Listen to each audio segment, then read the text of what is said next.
For 6 years, billionaire Claire Harrington had accepted one truth no mother should ever have to live with. Her 8-year-old daughter would never hear her voice. Then, on a rain-soaked night in Seattle, a temporary security guard named Mason Cole saw something 13 specialists had missed. Emma was sitting alone outside a glittering charity gala, one hand pressed to the marble floor, so she could feel the footsteps around her. Mason crouched beside her, careful not to frighten her. Then her hair shifted, and he saw it, something metallic buried deep inside her ear. Mason was a widowed single father, a former Navy SEAL, and he knew immediately that whatever he was looking at did not belong inside a child. What happened next would change two families forever. Stay to the end, because this is not just a story about hearing. It is about grief, second chances, and the people who notice what everyone else overlooks. If you're watching, like the video and tell me your city and country in the comments. The rain kept falling over Seattle long after the gala lights disappeared behind them. Claire Harrington sat in the back of a black SUV with one arm wrapped around her daughter and the other hand clenched so tightly against her evening bag that her knuckles had turned white. Emma leaned against her side. Across from them sat Mason Cole. The temporary security jacket suddenly looked wrong on him. Too ordinary, too small for the calm in his face. Claire had spent most of her adult life studying people. Investors, competitors, politicians, men who smiled while trying to take something from her. She knew nervousness. She knew arrogance. She knew lies. Mason looked like none of them. He looked like a man waiting for facts. That bothered her, because Claire had learned 6 years earlier that facts could be more dangerous than fear. She looked down at Emma, 8 years old, dark hair resting against Claire's shoulder.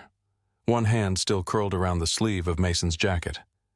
Emma almost never touched strangers. She did not like unpredictable movement. She did not like adults who approached too quickly. She did not like people who exaggerated their expressions because they assumed deaf children needed everything performed for them. Yet she had known Mason for less than 30 minutes and refused to let him leave. Claire looked at him again. "What exactly did you do in the Navy?" Mason glanced toward Emma before answering. "Communications work. That is not an answer. It is the answer I can give you." Claire stared at him. Most people became uncomfortable when she did that. Mason simply waited. Emma shifted between them. Mason lowered his gaze immediately. His attention returned to the child before the billionaire sitting across from him. Claire noticed that too. The car turned toward the private entrance of Harrington Pediatric Medical Center. Claire's phone buzzed again. Her assistant, her chief counsel, 2 members of the hospital board, the gala director. She ignored all of them. 6 years earlier, she would not have believed that possible. Back then, Claire Harrington believed every emergency could be managed if the right people were called quickly enough. She had been 30 years old when Emma stopped responding consistently to sound. At first, nobody was frightened. Children developed at different speeds. That was what the pediatrician said. Emma was almost 2. She had started walking early. She loved stacking wooden blocks into towers and knocking them over with the solemn concentration of an engineer testing structural failure. She smiled. She made eye contact. She laughed when Claire lifted her into the air. But words were not coming. At 18 months, there had been sounds, small ones, fragments, then fewer. At 20 months, Claire stood behind her daughter in the kitchen and dropped a metal spoon. Emma did not turn. Claire remembered the sound with perfect clarity, the spoon striking tile, one sharp note, then silence. She picked it up and dropped it again. Emma kept playing. "Emma." Nothing. Claire moved closer. "Baby." Emma looked up only when Claire's shadow crossed the floor. The next 3 weeks disappeared into appointments, testing rooms, white walls, soft voices, specialists who spoke carefully because Claire Harrington was famous enough that people became careful around her even when she was terrified. The first audiologist repeated the test, then repeated it again. Claire sat in a chair holding Emma in her lap. Tiny sensors were placed against her daughter's head. A technician watched a monitor. Nobody said much. Claire hated rooms where professionals became quiet. Finally, a doctor asked if someone could watch Emma for a few minutes. Claire refused. "Say it in front of me." The doctor hesitated. "We are seeing severe impairment." Claire looked at Emma. Emma was playing with the zipper on Claire's purse. "What does severe mean? It means her responses to sound are significantly below what we would expect." How significantly? Another pause. Claire's voice hardened. Use numbers. The doctor did. Claire understood almost none of them. She understood the final sentence. We need more testing. Boston followed. Then San Francisco. Then Baltimore. Then another hospital in Seattle. Every trip looked almost identical. Airport lounges, drivers waiting near baggage claim, hotels where staff knew Claire's name before she entered. Doctors with impressive credentials explaining increasingly sophisticated versions of the same conclusion. Profound hearing loss, minimal measurable response, poor speech frequency access, limited expectation of functional auditory development. Claire paid for every test, every specialist, every consultation, every imaging study that was recommended. Money opened doors. It shortened waiting lists. It brought department chiefs into rooms on weekends. It did not change the answer. One evening after an appointment in Boston, Claire sat on the edge of a hotel bed while Emma slept beside her. Snow pressed against the windows. The city outside was quiet beneath it. Claire had spent the entire afternoon listening to a physician explain adaptation, visual language, environmental awareness, safety strategies, long-term communication planning. The doctor had been kind. Claire hated him for it. Not because he had done anything wrong, because kindness made the truth harder to fight. She looked at Emma sleeping, then leaned close to her. I love you. Emma did not move. Claire whispered it again. I love you. She knew Emma understood love. She knew it in the way Emma reached for her when frightened, in the way she pressed her forehead against Claire's chest when tired, in the way she smiled when Claire came home. But Claire could not stop thinking about the sound itself, the words, her voice, the idea that one day Emma might grow old without ever knowing what her mother sounded like. That grief became something Claire learned to carry privately. At work, nobody saw it. Claire could leave a morning hearing test, get on a plane, and be inside a boardroom by evening negotiating a logistics acquisition worth more than some countries produced in a year. She became better at control. People called her disciplined, focused, fearless. They did not know she sometimes locked the bathroom door at work and cried for exactly 3 minutes before washing her face and returning to a meeting. They did not know her phone contained recordings of herself reading children's books aloud. Stories Emma could not hear. Claire had begun making them when Emma was 3. She did not know why. Maybe hope, maybe denial, maybe because deleting them felt worse. Emma, meanwhile, did what children often do when adults are busy mourning the life they expected. She built another one. She learned faces, patterns, movement. She could tell someone was approaching by the vibrations traveling through hardwood floors. She knew the elevator in their building had reached the penthouse before the doors opened because she felt a faint tremor through the entry table. She learned to read lips well enough to catch familiar words. She used visual cards, simple signs, her own gestures. She became fascinated with water, especially whales. At 6, she filled an entire sketchbook with them. Blue whales, humpbacks, orcas. Sometimes she drew circles around their heads. Claire assumed they were bubbles. Emma corrected her. She placed Claire's palm against the table, then tapped underneath it, once, twice, again. Claire felt the vibration. Emma pointed to the circles. Claire understood. The circles were not bubbles. They were sound, or at least Emma's idea of sound. Something that moved through matter, something she could imagine without hearing. Claire bought her books about whales after that, dozens. One of them explained how sound could travel enormous distances underwater. Emma spent nearly an hour looking at the illustration. Claire watched from the other side of the couch and wondered what her daughter believed sound was. Across Seattle, Mason Cole's mornings looked nothing like Claire's. His alarm went off at 5:45. At 5:47, he turned it off. At 5:50, his 8-year-old son walked into the bedroom and stared at him. Dad, Mason opened one eye. What? You said 5:45. It is practically 5:45. Noah looked at the clock. It is 5:50. Mason sat up. Your relationship with time is becoming unhealthy. My relationship with school is legally required. Mason rubbed a hand over his face. That sounds like something your teacher taught you.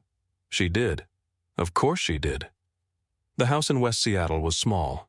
2 bedrooms, a narrow kitchen, a backyard Mason kept promising to repair before winter. The refrigerator made a rattling sound every few hours. The water heater needed work. The cabinet beneath the sink only closed if somebody kicked the lower corner. Noah called that design. Mason called it temporary. Breakfast was toast eggs and an argument over whether ketchup belonged on eggs. Noah won because Mason had learned some battles were not worth the ammunition. A framed photograph sat on a shelf near the kitchen. Mason, Noah at 5, Sarah. She was laughing in the picture, her hair caught by wind.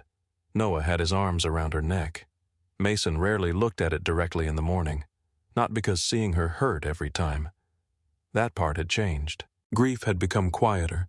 What hurt now were the small things. Realizing Noah had forgotten the sound of her laugh, finding one of her recipes in a drawer, walking through a grocery store and reaching automatically for a brand of coffee she had liked. 3 years had taught Mason that losing someone was not one event. It was thousands of small corrections. No, she does not need this anymore. No, she will not be there. No, that memory belongs to a life that ended. Noah knew his mother had been sick before she died. He did not know much more. Mason preferred it that way for now. The final years of Sarah's life contained things a child did not need to carry before he was ready. Medical rooms, exhaustion, fear, a brain injury that changed the way sound reached her mind. The first time Sarah looked at Mason after he spoke and said, "I can hear you, but I don't know what you said," something inside him had gone cold. Doctors called it auditory processing dysfunction. Mason called it watching someone he loved become trapped behind noise. He learned everything he could, not because he thought he was smarter than doctors, because 20 minutes with a specialist did not help at 2 in the morning when the refrigerator compressor started, and Sarah woke terrified because her brain could not identify the sound. He learned rhythm, frequency, tactile cues, pattern association, bone conduction, cortical adaptation. He read journal articles he barely understood until he understood them. He built crude devices on the kitchen table. He experimented with ways to help Sarah connect vibration with meaning. Some things helped, some did not. Sarah never fully recovered. Then a medical complication unrelated to the accident took her 14 months later. Mason packed the research into boxes. He resigned from active military work, and he built his life around being home when Noah came out of school. That was why he worked security. Not because it was all he could do, because it allowed him to say yes when Noah needed a ride. Yes to school events. Yes to being there. The Harrington gala paid more than his usual shifts. Mason had accepted it because Noah's school was planning a science trip to Portland. Noah wanted to go. Mason had told him they would figure it out. That usually meant Mason would figure it out alone. The gala assignment was supposed to be easy. Stand near the east corridor, redirect staff, watch doors, go home. Instead, Mason found Emma, and now he was sitting inside a private hospital at almost 11 at night, staring through glass while surgeons prepared to remove something nobody understood from the ear of one of the wealthiest children in America. Claire stood beside him. Her evening gown looked completely out of place beneath fluorescent lights. She had removed her shoes. They sat beside the wall. Mason glanced at them. Claire noticed. "What?" "Nothing. You looked at my shoes. You took them off. My feet hurt." Mason nodded. "That is generally why people take shoes off." Claire looked at him. For half a second, something close to amusement crossed her face. Then it vanished. The operating room doors remained closed. Claire folded her arms. "You can go home." Mason looked toward the doors. "No. Your shift ended." "I know. You have a son." That made him look at her. "He's with my neighbor. I called him." Claire studied him. "You really do not have to stay." Mason was quiet. "Emma asked me to." Claire looked toward the operating room. "She held your sleeve." "Yeah, that is not asking." "For her, I think it was." Claire said nothing. Mason leaned against the wall. After a moment, he spoke. "When Noah was 5, he stopped talking to most adults for a while." Claire turned toward him. "After his mother died." Mason nodded. People kept trying to get him to speak. Questions, games, rewards. Everybody meant well. He looked down the hall. His teacher finally told me his silence was an answer. Claire listened. So I stopped trying to pull words out of him. What happened? He started talking when he was ready. A faint smile touched Mason's mouth. Now I occasionally regret the success. Claire almost smiled again. Before she could answer, the surgical doors opened. Dr. Thomas Bell stepped into the hall. His mask hung below his chin. Claire stood so quickly the chair behind her moved. "She's fine," he said immediately. Claire exhaled. Only then did she seem capable of hearing anything else. "The object is out." Mason straightened. "What was it?" "We do not know yet." Dr. Bell held up a small, transparent specimen container. Inside sat something dark and metallic, no larger than the end of a pencil eraser. Claire stared at it. 6 years of appointments, 6 years of diagnoses, 6 years of learning not to hope. And the thing in the container looked almost insignificant. That was in her ear. Yes. How? I cannot answer that. How long? I cannot answer that either. Claire's voice sharpened. Then tell me what you can answer. Dr. Bell did not react defensively. He had probably spent 40 years speaking to frightened parents. It was positioned deep in the canal. There is evidence it had been there for a long time. We removed it without visible damage to the surrounding structures. He paused. The biomedical team believes it contains electronic components. Claire went still. Mason looked at the container. Can they determine what it does? They are already working on it. Claire asked the question that mattered most. Will she hear? Dr. Bell's expression changed. Careful now. I do not know. Claire closed her eyes. For 1 second, then opened them again. When can I see her? Now. Emma was still half asleep when Claire entered recovery. Mason stayed outside. Grant stood farther down the hall talking quietly on the phone. A nurse adjusted a monitor. Another checked Emma's IV. Claire sat beside the bed and took her daughter's hand. Emma's eyelids moved, then opened slightly. Claire smiled. Hey, baby. Emma stared at her, drowsy, confused. Claire reminded herself that nothing had changed yet. Maybe nothing would. Then a nurse moved a stainless steel tray. A small instrument slipped. It struck the metal surface. A clear, bright sound filled the room. Emma jerked. Her entire body tightened. Her eyes flew open. The nurse froze. Claire stopped breathing. Emma looked toward the tray. Not exactly at it. Toward it. Claire looked at the nurse. The nurse looked at Claire. Neither moved. Then Dr. Hannah Park, who had arrived during surgery, stepped carefully into Emma's line of sight. Emma. Emma's eyes shifted, slowly, toward Hannah's voice. Claire covered her mouth. Hannah repeated it. Emma. Again Emma reacted. Fear moved across her face. Claire immediately leaned closer. Baby, it's okay. Emma turned, this time toward Claire, not because she saw her. Claire was slightly outside Emma's direct line of sight. Emma had turned toward the sound. Claire's face crumpled before she could stop it. 6 years of discipline disappeared in one breath. Oh, God. Emma stared at her. Claire spoke again, very softly. Baby. Emma's eyes widened. The sound meant nothing. Claire could see that. It was only vibration translated into something unfamiliar, noise without identity. But it had reached her. Emma lifted one hand and touched Claire's throat. Claire kept speaking. I'm right here. Emma felt the vibration beneath her fingertips, then looked toward Claire's mouth. Old information, new information, trying to connect. Claire began crying. Not loudly. She had almost forgotten how to cry without controlling it. Emma touched her cheek. Claire laughed once through the tears. Emma flinched at the sound. Claire immediately stopped. I'm sorry. Emma watched her. The apology meant more through Claire's face than through her ears, for now. 40 minutes later, Claire stepped into the corridor. Mason was still there. He had bought coffee from a vending machine and apparently regretted it. Claire stopped in front of him. She heard the nurse drop something. Mason set the cup down. Claire swallowed. She turned toward Hannah when she called her name.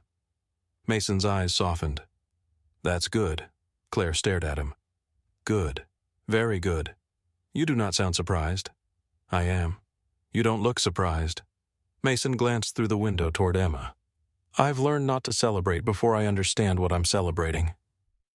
Claire folded her arms. That answer irritated her because she knew it was reasonable. "Dr. Park is running a full assessment tomorrow." "Good." Claire looked through the glass. "Is she heard me?" This time Mason smiled. Small, real. "I know." Claire's voice dropped. "She heard my voice." For the first time that night, Mason had no practical answer. So he gave her none. They stood together in the corridor. Not friends, not yet. Just two parents watching a child sleep beneath pale hospital lights. Claire broke the silence. "What happens if she can hear—" Mason looked at Emma. "Then she has to learn what everything means." Claire frowned. "She's 8. She knows what things mean." "Visually." He pointed gently toward the room. "She knows what rain looks like. She knows what a door looks like. She knows what your face looks like when you're calling her name." He turned back to Claire. "But if those sounds have never meant anything to her, her brain has no reason to connect them." Claire absorbed that. "So, hearing isn't enough?" "No." "What does she need?" Mason looked through the glass again. Emma's hand rested against the mattress. Even asleep, two fingertips pressed into the fabric as if testing the smallest vibration beneath her. Mason watched them, then said quietly, "We start with what she already understands." Claire followed his gaze. For 6 years, nearly everyone had measured Emma by what she could not hear. Now inside that quiet hospital room, the first useful question sounded completely different. What had Emma been listening to all along? The question followed Claire home, not as a thought she could solve, as a pressure behind her ribs. For 6 years, doctors had described her daughter through absence. No measurable response, no functional hearing, no meaningful access to speech, no expectation of improvement. Claire had learned the vocabulary because parents learned whatever language stood between their child and danger. But none of those reports had ever asked what Emma had built in place of sound. The answer was everywhere, once Claire finally started looking. Emma felt the elevator through the walls. She knew when the washing machine entered its spin cycle from 2 rooms away. She rested her fingertips on the window during thunderstorms. She put her palm against the kitchen counter when somebody closed a cabinet. She had not lived in a world without information. She had lived in a world that delivered information differently. And now, suddenly sound had entered it. The first night home from the hospital, Emma lasted 23 minutes before crying. Claire had prepared everything, lights dimmed, television off, phones silenced, house staff dismissed early. The penthouse had never been quieter. Claire thought quiet would help. She was wrong. The refrigerator compressor started. Emma turned sharply. The ventilation system clicked. She grabbed Claire's arm. Rain tapped the windows. Emma stared toward the glass. An elevator moved somewhere inside the building. Emma covered both ears. Claire sat beside her on the living room floor. "It's okay." Emma watched her mouth. Claire slowed down. "It's okay?" Another sound came from somewhere behind the wall. Emma flinched again. She pressed both palms harder against her ears. Claire reached for her. Emma pulled away. That hurt more than Claire expected. Not because she took it personally, because Emma had always reached for her. Fear had always ended with Claire. Now Claire was part of the noise. She lowered her hands, stopped talking. Emma breathed fast. Claire looked around the room as if she could physically remove every sound from it. She could control people, schedules, contracts, buildings. She could not control the refrigerator. That realization nearly broke her. At 2:13 in the morning, Claire woke and found Emma's bed empty. She searched the bathroom, the hallway, the reading room, then saw the closet door partly open. Emma was inside, sitting between hanging dresses with Captain pressed against her chest. Both hands covered her ears. Claire knelt outside. She did not enter. Emma watched her. Claire pointed to herself, then to the floor. A question. "Can I sit?" Emma waited, then nodded. Claire sat outside the closet. For almost 10 minutes, neither moved. Finally, Claire whispered, forgetting again that whispering was still sound. Emma squeezed her eyes shut. Claire stopped. She felt helpless. And in that moment, one name came into her mind before any doctor did. Mason. She hated that, not because she disliked him, because Claire Harrington was not accustomed to needing people she barely knew. She picked up her phone. It was 2:27. He answered on the third ring. "Mason." His voice was rough with sleep. "Claire." She looked at Emma. "No." A pause. He was fully awake now. "What happened?" "She can't sleep." Mason did not immediately offer advice. "Is she hurting?" "I don't think so." Covering her ears. "Yes." "Fast breathing?" Claire looked. "Yes." "Is she somewhere small?" Claire frowned. "Inside her closet." "Okay." That word irritated her. "Okay. It makes sense." "How does this make sense?" "Because closets are predictable." Claire looked around. The clothes softened the room. No windows, no vents she could see, no open hallway. Mason continued. "She spent most of her life learning the world through things she could see or feel. Now she's getting information from places she can't identify, behind walls, above her, outside the room. That can feel like danger." Claire pressed her hand against her forehead. "What do I do?" "Do less." She looked at the phone. "Excuse me. Don't explain every sound. Don't ask her to listen. Don't make her prove she hears anything. Just make yourself predictable." Claire lowered her voice. "She won't let me touch her." "Then don't touch her." The answer came without judgment. "Sit where she can see you." "I am." "Good." "And then, stay." Claire closed her eyes. Mason's voice softened. "She doesn't have to understand tonight." Something in Claire's chest shifted.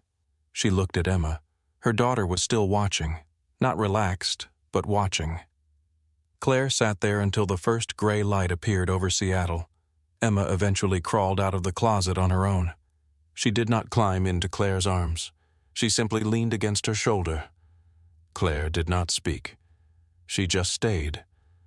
By 8 the next morning, Dr. Hannah Park was in the medical center reviewing 6 years of Emma's records. Mason arrived 20 minutes later after dropping Noah at school. Claire noticed immediately. "You came. You called. At 2 in the morning. You sounded like you needed someone who was awake. I did not ask you to come here." "No." Mason set a paper cup of coffee on the table in front of her. Claire looked at it. "What is that coffee?" "I know what coffee is." "You look like you forgot." She almost told him she had a private espresso machine in her office worth more than his truck. Instead, she picked up the cup. It was terrible. She drank it anyway. Dr. Park entered carrying a thick file. She looked like she had not slept either. "I went back through everything." Claire straightened. "All of it. Every audiogram, every auditory response test, every imaging report I could access." She placed the file on the table. "The problem is not that the previous results were obviously wrong." Mason sat back. "They were consistent." "Extremely." Hannah opened several pages. "That is why nobody questioned them."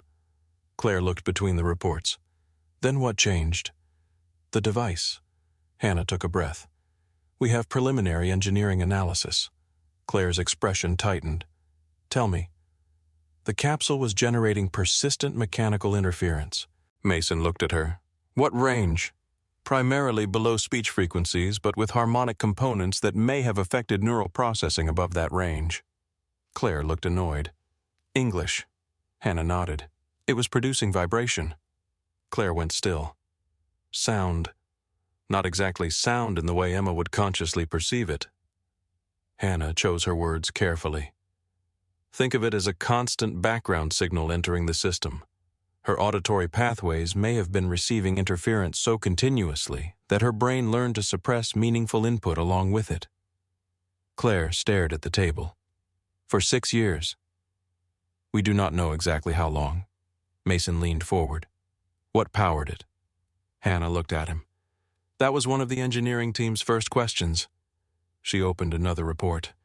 "It does not appear to rely on a conventional battery." Mason's face changed slightly. Claire caught it. "What?" He shook his head.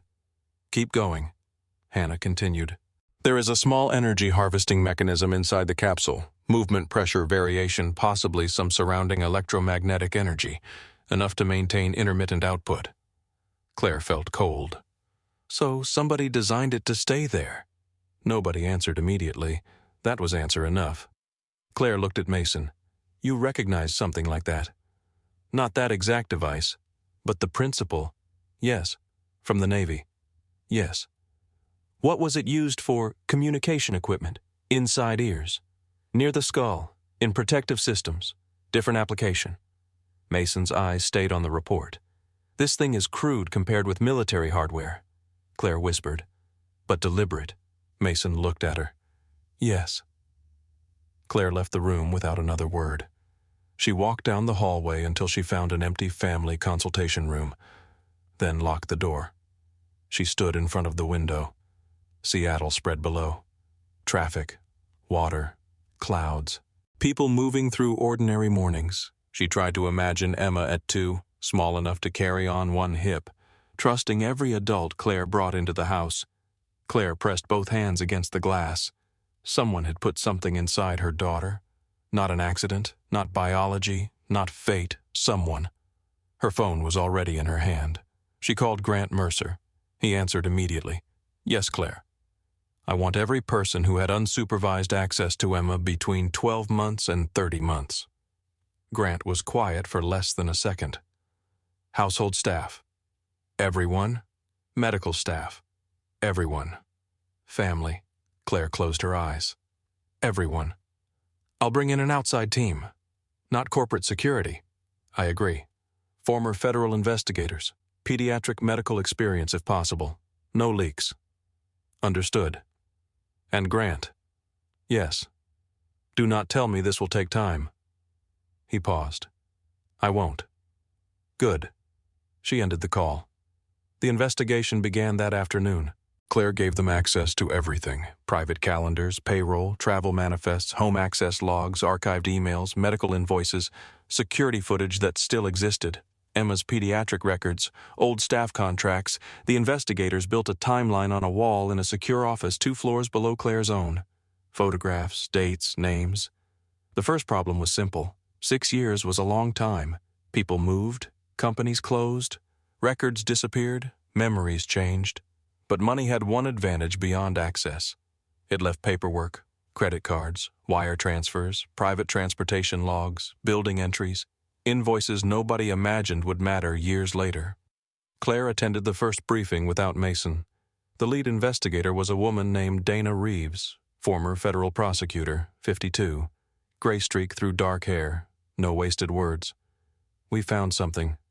Claire sat still. Dana placed a photograph on the table. A woman in her early 30s, brown hair, polite smile. Claire recognized her immediately. Rachel Keene, Emma's nanny. For 7 months. She left when Emma was 22 months old. Claire nodded. Family emergency. Dana slid another page forward. There was no family emergency. Claire looked up. We confirmed her parents were alive and well. No hospitalization, no death, no documented event that explains her departure. Claire's jaw tightened. That proves she lied. It does not prove anything else. Dana nodded. Correct. Another photograph. A man. Silver hair. Expensive glasses. Smile that did not reach his eyes. Julian Voss. Claire looked at the name. I don't know him. You probably were not supposed to. Dana placed several business registrations on the table. Voss has operated under at least 5 consulting entities over 12 years. None appear to have held a valid medical license. What did he call himself? Developmental specialist, sensory intervention consultant, neurodevelopment advisor. Claire's eyes hardened. Words that sound medical without technically claiming he was a physician. Exactly. Dana pushed another folder forward. Rachel Keene worked for 3 wealthy families after leaving you. And all 3 had contact with Voss. Claire felt her body go still. Children. Yes. Disabilities. Developmental differences in all 3 cases. Speech delay, sensory regulation issues, 1 autism diagnosis. Claire looked at the photograph of Rachel.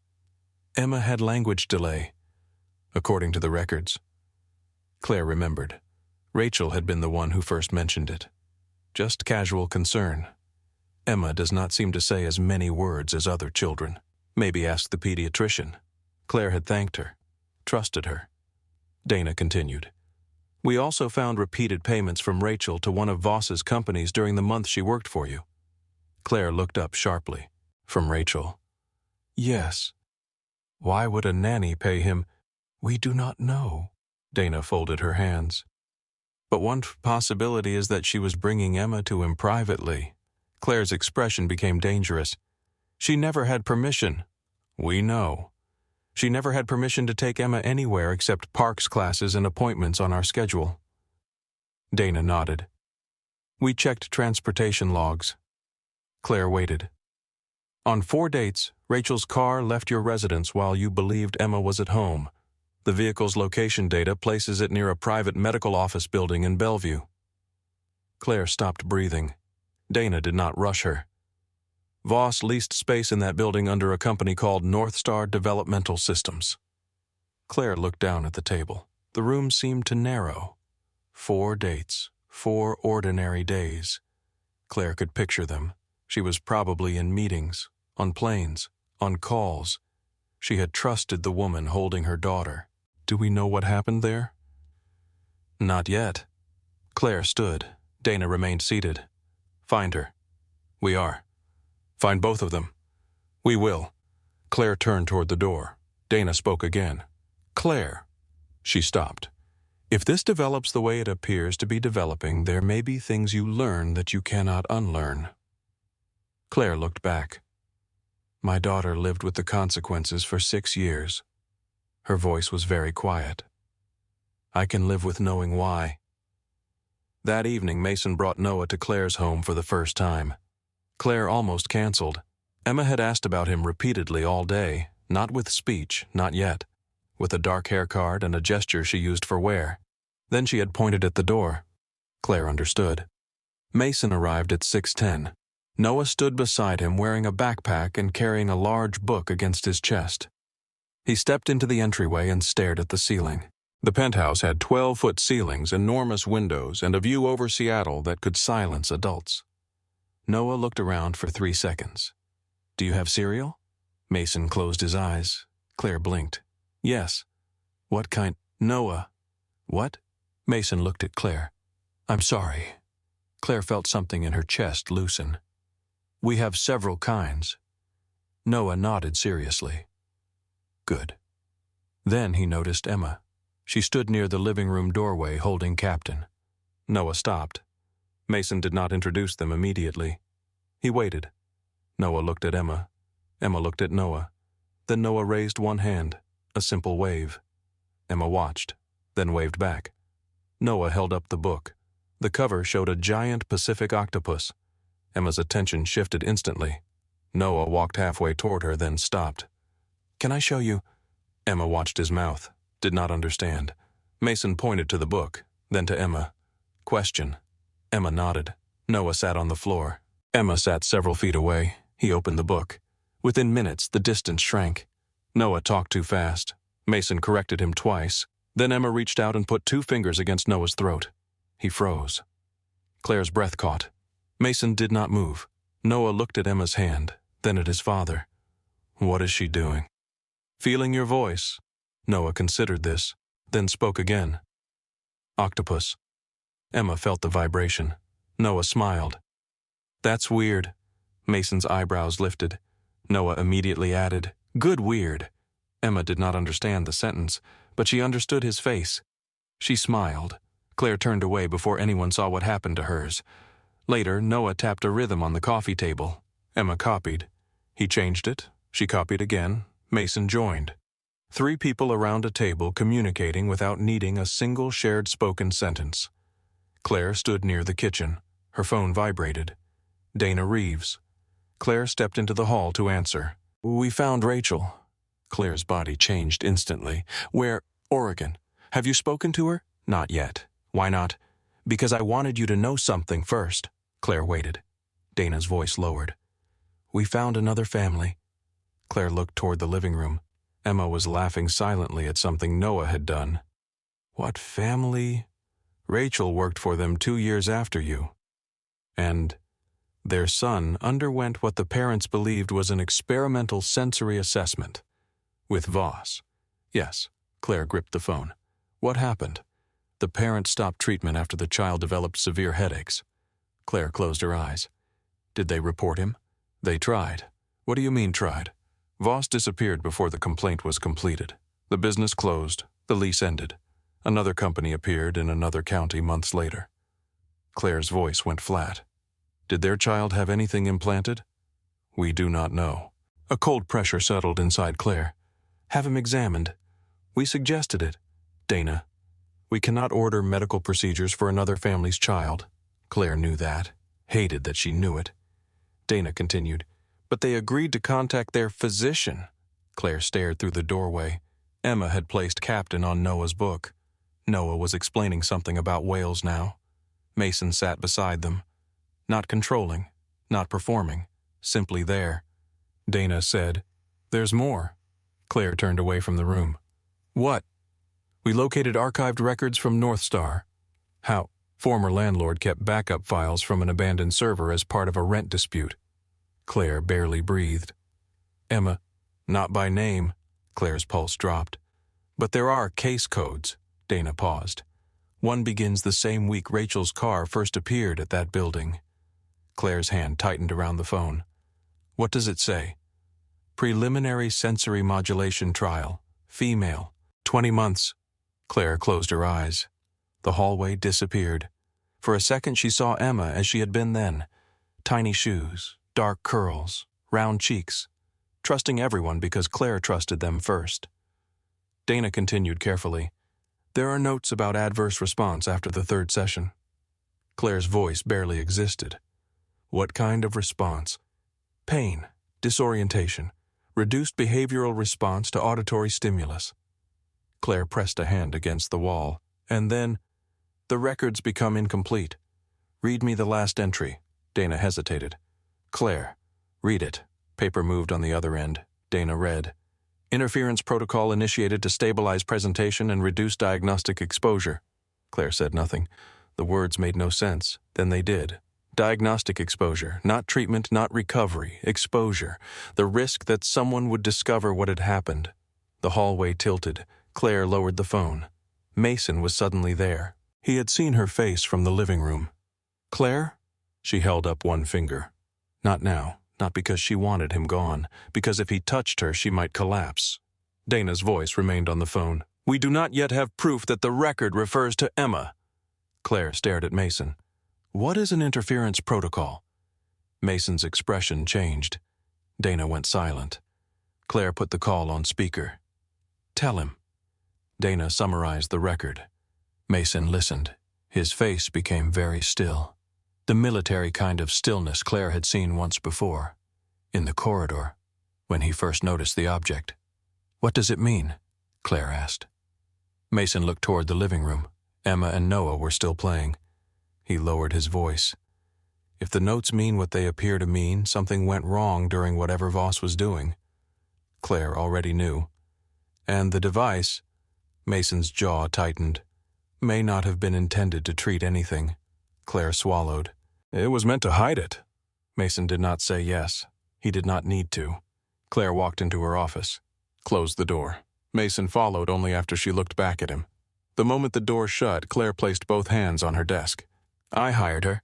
Mason stayed near the door. "I interviewed her." He said nothing. "I checked references." Nothing. "I let her carry Emma out of my house." Claire's voice broke. "I handed my daughter to her." Mason stepped closer. Claire looked at him. "Do not tell me I could not have known." "I wasn't going to." That stopped her. Most people would have rushed to comfort. Mason did not. Claire looked away. "I was at work." He waited. "I was building a company." Her laugh was empty. "Do you know how many people used to congratulate me for being able to do both?" Mason leaned against the desk opposite her. "Claire, I missed it. You trusted someone. I missed it." Mason's voice became firmer. "You weren't supposed to inspect your nanny for secret medical experiments." Claire stared at him. "I should have known something was wrong." "Maybe." The word surprised her. Mason continued. "Maybe there were signs, maybe there weren't. We don't know yet." Claire looked almost angry. "You are terrible at comforting people." "I know." A small breath escaped her. Not a laugh. Close. Mason looked at the floor. "When Sarah got hurt, I replayed the day of the accident for 2 years." Claire's expression changed. I could tell you what shirt I was wearing, what she ate for breakfast, the last stupid thing I said before she left. He looked up. I found 100 moments where I could pretend I had control. Claire said nothing. It doesn't mean I did. The room went quiet. Claire's eyes filled. She hated crying in front of people. Mason did not look away. That somehow made it easier. What do I do with this? She asked it quietly. Not as a CEO, not as a billionaire, as Emma's mother. Mason answered just as quietly. What does Emma need tonight? Claire stared at him. He continued. Not the lawyers, not Voss, not Rachel. He nodded toward the living room. Emma. Claire looked through the glass door. Noah had placed his hand flat on the coffee table. Emma was tapping beneath it, making him guess the pattern. Noah got it wrong. Emma rolled her eyes. Claire had never seen her daughter roll her eyes at another child. It was wonderfully normal. She needs the world to stop frightening her. Mason nodded. Then start there. They left the office. Mason turned off the air conditioning in the living room, then turned it back on. Emma reacted. He pointed toward the vent. Air. He wrote the word on a card, then placed Emma's hand on the wall where she could feel the system starting. Sound. Vibration. Source. Meaning. He did it with the refrigerator, the faucet, a closing door. No pressure, no test. Every time Emma showed discomfort, he stopped. Claire joined. She knocked lightly against the counter. Emma felt it. Claire repeated the pattern. Emma looked at her, then at the counter, then smiled. For the first time since surgery, Claire did not ask Emma what she could hear. She asked what she wanted repeated. Emma tapped twice. Claire tapped twice back. Mason watched from the other side of the kitchen. Noah sat beside him eating cereal from a bowl he had somehow located without permission. This house has good cereal, Noah whispered. Mason looked at him. That is your conclusion from tonight. It's one of them. What are the others? Noah looked at Emma. She's funny. Mason smiled. Yeah. And Mrs. Harrington looks scary until she laughs. Mason glanced toward Claire. That information stays between us. Noah nodded solemnly. Obviously. Across the room, Claire felt Mason looking at her. She turned. Their eyes met. Something had changed. Not romance. Not yet. Something quieter. Trust had entered the room before either of them gave it permission. Emma tapped the table again. Claire looked back at her daughter. This time she did not ask Mason what to do. She placed her palm against the wood and listened the way Emma had been listening all her life. For the first time since surgery, Claire stopped measuring her daughter by what she could hear. She started watching how Emma listened. That changed everything. 3 days later, Mason sat across from Dr. Hannah Park in a small conference room at Harrington Pediatric Medical Center. Emma's newest assessment lay open between them. Claire stood near the window. Hannah tapped one page with her pen. Her left ear is showing measurable response across several speech frequencies. Claire looked at Emma through the observation glass. Emma sat in the therapy room with Captain in her lap drawing an orca. And the right, less consistent but there is residual function. Claire folded her arms. So the original diagnosis was wrong. Hannah did not defend herself. Yes, the word landed heavily. Mason looked at the charts. What's the rehabilitation plan? Hannah turned another page. Auditory identification, environmental sound recognition, speech mapping, gradual language association. Starting with sound alone. Hannah looked at him. Eventually. Why eventually? Claire shifted her attention toward Mason. Hannah answered carefully. Because the goal is to help her identify acoustic information without depending entirely on visual cues. Mason nodded. I understand the goal. But he looked through the glass. Emma had placed her fingertips against the tabletop while she drew. But she already has a language. Hannah frowned slightly. She has several forms of communication. I'm not talking about signs. Mason pointed toward Emma. She reads vibration. Hannah followed his gaze. She's been doing it for 6 years. Floors, tables, walls, people's throats. Her brain already knows how to turn physical patterns into information. Claire was listening now. Mason leaned forward. What if we don't ask her to abandon that while she's trying to understand sound? Hannah studied him. You want to pair them. At first. Vibration with acoustic input. Same rhythm, same source, same timing. Hannah looked down at Emma's results again. You're suggesting we build the new pathway on top of the old one. Mason shook his head. No. Hannah looked up. I'm suggesting we respect the pathway she already built. Silence settled over the room. Claire was the first to speak. Can it hurt her? Hannah thought before answering. Not if we control intensity and monitor fatigue. Claire looked at Mason. And if it doesn't work, then we stop. No hesitation, no promise. That mattered to her. Hannah closed the folder. I'll design the safety parameters. Mason nodded. I'll bring the drum. Claire looked at him. You have a drum. No. Then why did you say that? I'm buying a drum. For the first time in 3 days, Hannah laughed. The first session began the following Wednesday. The therapy room was small. Soft walls, low shelves, a table pushed to one side. Mason ignored the chairs. He sat cross-legged on the floor. Emma stood near the door with Captain under one arm. She looked at him, then at the room, then back at him. Mason patted the floor beside him. No demand, just an invitation. Emma waited, then sat.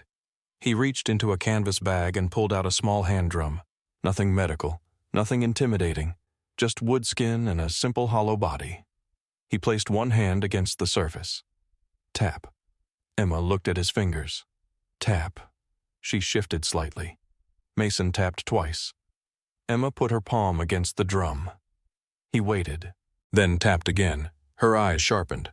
One vibration, then two, then three. Emma copied him. Wrong. She frowned. Tried again. Correct. Mason nodded. No praise loud enough to turn it into a performance. He changed the pattern. Fast, fast. Pause. Slow. Emma watched. Felt. Repeated. Missed the pause. She gave him an irritated look. Mason almost smiled. You noticed. She read his mouth, then tried again. This time she got it. 20 minutes passed without a single spoken instruction. Hannah sat in the corner writing notes. Claire watched through the glass. Then Mason changed one thing. He tapped the drum and hummed. Low, steady.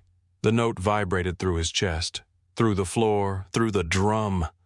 Emma froze. Mason kept the rhythm exactly the same. Nothing threatening had changed except the addition of sound. Emma's eyes moved from his fingers to his throat. Then slowly, almost cautiously, she turned her left ear toward him. Claire covered her mouth. Hannah stopped writing. Mason did not react. He kept humming. Emma pressed her palm harder into the drum, as if she were trying to decide where one sensation ended and the other began.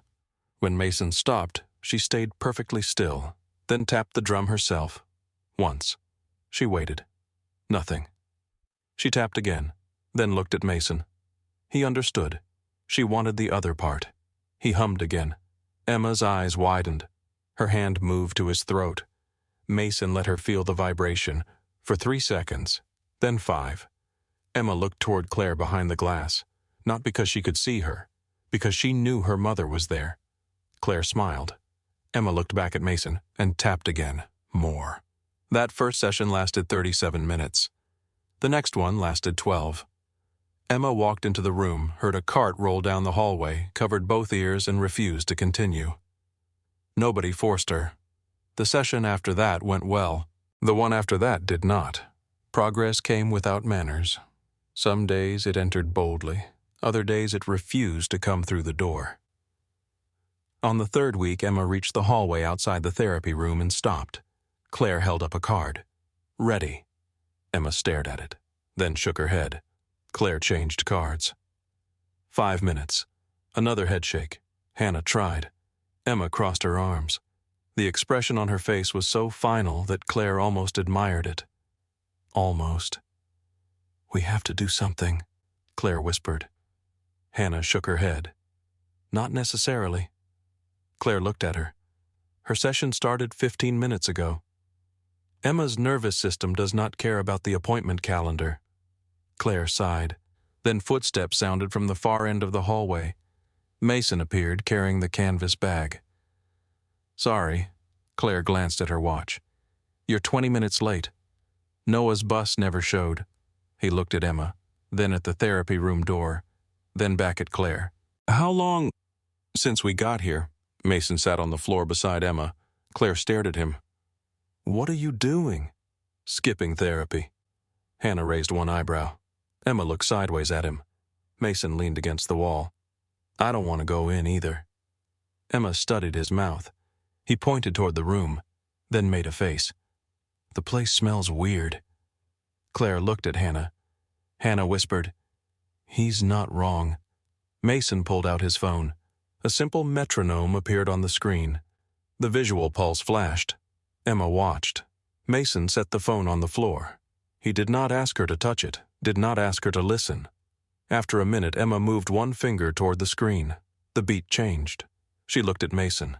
He changed it again. Slower. She tapped her knee. Once. Twice. Again.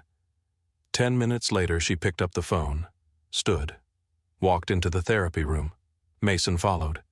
Claire remained in the hallway. She looked at Hannah. I have been negotiating with heads of state for 15 years. Hannah nodded. And Claire watched Emma disappear through the doorway. I just lost to a man sitting on hospital carpet. Hannah smiled. You weren't the one he was negotiating with.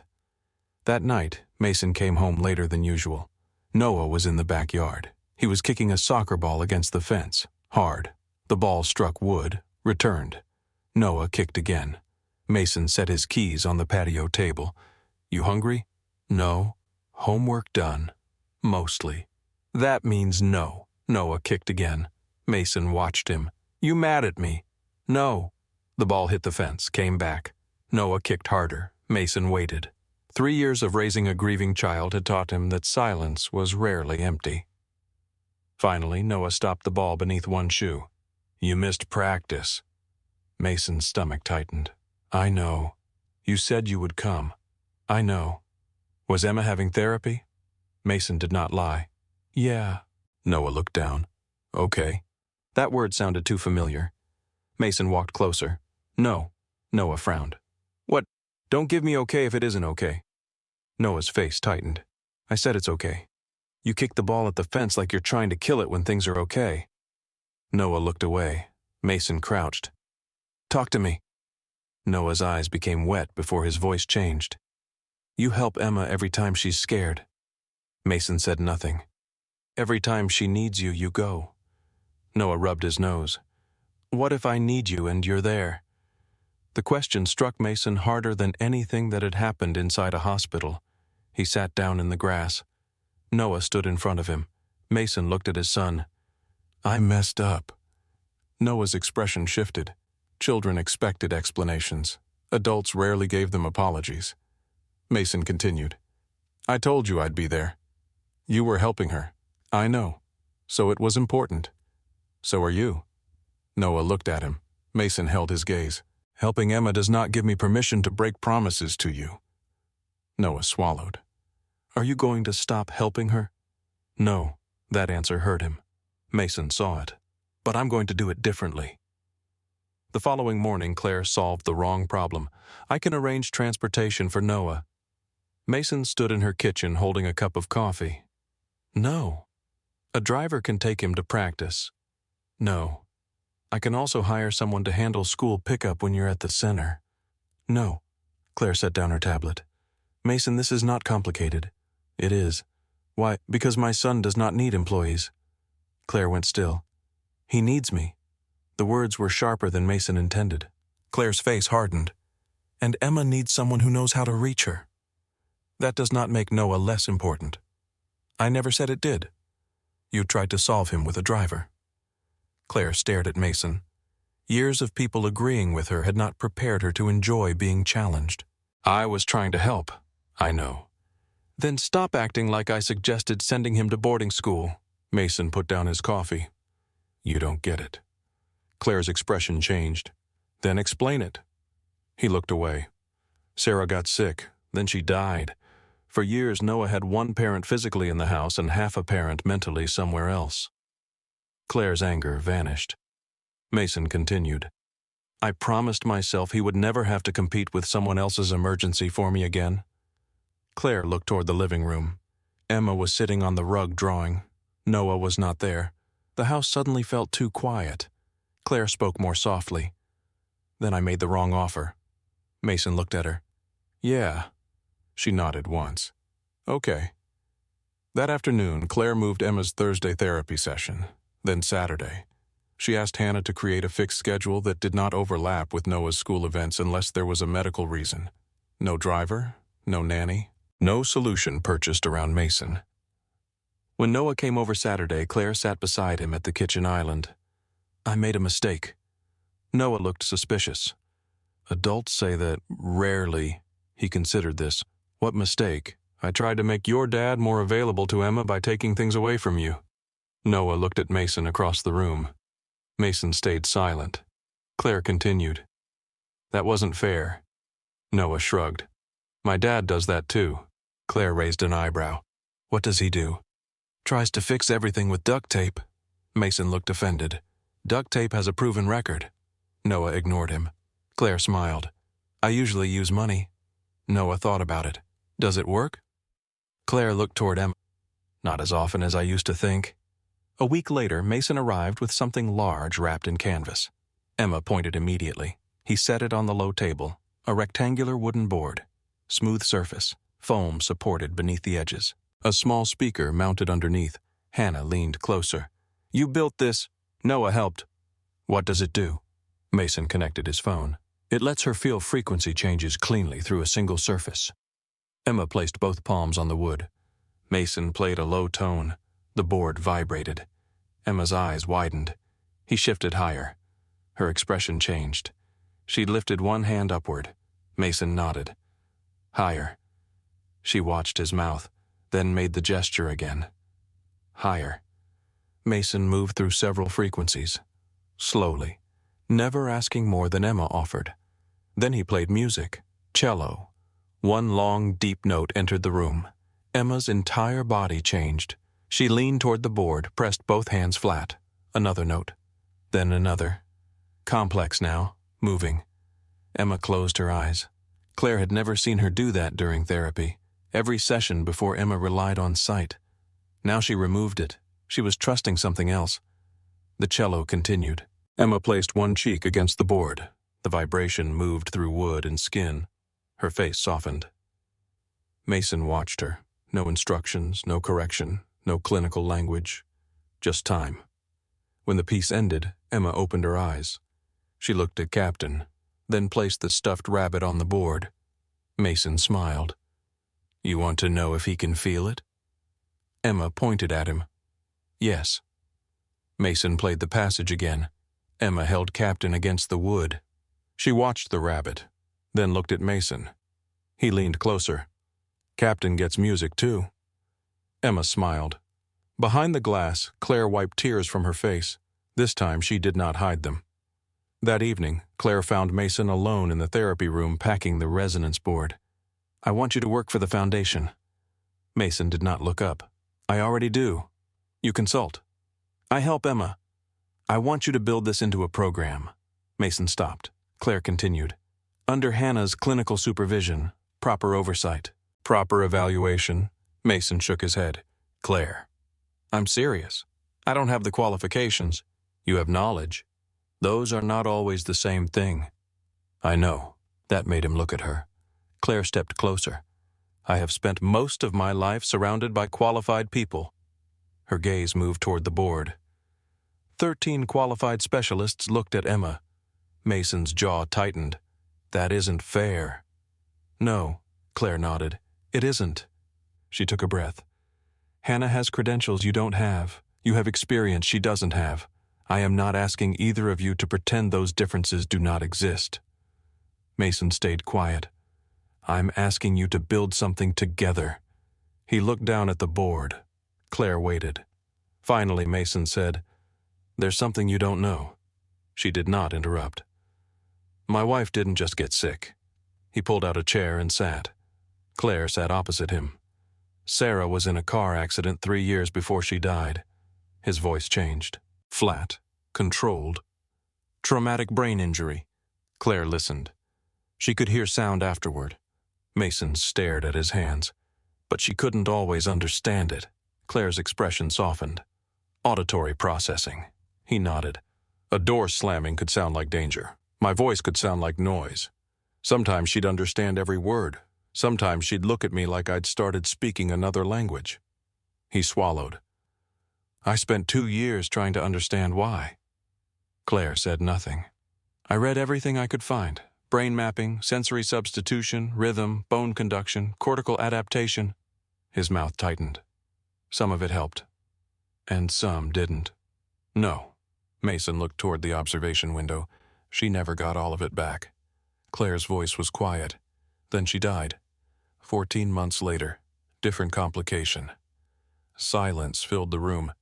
Mason rubbed one hand over his face. I had all these notes. He gave a small, humorless laugh. Boxes of them. Claire understood. You thought they were useless. I thought they were everything I learned too late. Claire looked at him for a long moment, then slowly placed her hand on the table. Not on his. Beside it. Close enough that he could decide. So Emma isn't the first person you've tried to teach how to make sense of sound? Mason looked at her. No. Claire's voice softened. She's the first person you think you might get right. Something moved across his face. Pain, hope, fear of both. Yeah. Claire did not tell him Sarah's outcome was not his fault. He would not have believed her yet. She simply left her hand where it was. After several seconds, Mason turned his palm. Their fingers touched. No kiss, no promise. Just contact. The same language Emma had used from the beginning. I'm here. You're here. 2 weeks later, Claire entered the living room while reading an email on her phone. Emma sat behind her with Noah and Mason. Claire did not see her. Mason was helping Noah with a school project. Emma watched Claire cross the room. Her lips moved. Nothing came. She tried again. Air. A faint vibration. Mason noticed. He did not turn toward her. Did not call Claire. Emma tried once more. Em. Claire stopped. Her phone lowered slowly. She turned. Emma froze. The room became perfectly still. Claire's face changed. She almost moved toward her. Mason gave the smallest shake of his head. Let her choose. Emma looked at Claire. Her breathing quickened. Then she formed the sound again. Claire's eyes filled. Emma swallowed, opened her mouth. Mom. It was rough, soft, imperfect. Nothing in Claire Harrington's life had ever sounded more beautiful. She dropped to her knees. Emma stared at her. Claire did not ask her to repeat it. She did not turn it into a test. She simply opened her arms. Emma ran into them. Claire buried her face in her daughter's hair. A laugh escaped through her tears. Emma pulled back. She had heard it. Her mother's laugh. She touched Claire's throat. Claire laughed again. Emma smiled. Then, because this time it belonged to her and nobody had asked for it, she said the word once more. Mom. Claire closed her eyes. Mason looked away. Noah did not. He grinned at Emma, as if she had just scored the winning goal. And Emma, still held inside her mother's arms, smiled back. Claire did not sleep much that night. Not because Emma had said Mom, because Claire kept hearing it. The word was imperfect, soft around the edges, more breath than voice, but it existed now. At 3 in the morning, Claire stood alone in the kitchen holding a glass of water she had forgotten to drink. The apartment was quiet. Emma was asleep. Noah had gone home with Mason hours earlier. Claire leaned against the counter and closed her eyes. Mom.